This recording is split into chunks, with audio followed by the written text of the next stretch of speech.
Praise the Lord.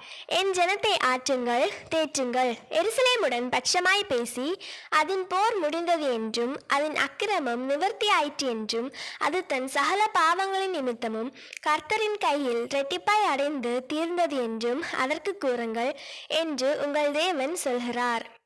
ஏசாயா 40:1-2. ஆம் friends, அடிமைத்தனத்திலிருந்து விடுதலையான தேவ ஜனத்தை நோக்கி தேவன் ஆற்றவும் தேற்றவும் செய்கிறார்.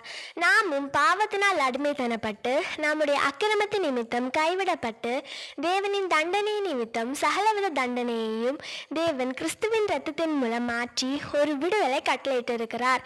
எனவே பாவத்திலிருந்து வரும் சாபம், நோய்களிலிருந்து விடுவிக்கப்பட்டிருக்கிறோம்.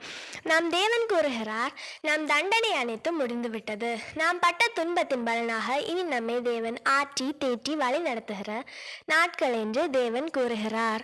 ஆம் நண்பர்களே, நாம் அடிமைத்தனப்பட்டிருந்த பாவ சாப நோய்களிலிருந்து கட்டுகளிலிருந்து விடுதலையாக்கப்பட்டவராக தேவனால் ஆற்றி தேற்றப்பட்டு வெற்றியுள்ள வாழ்க்கை வாழ தேவன் உதவி செய்வாராக.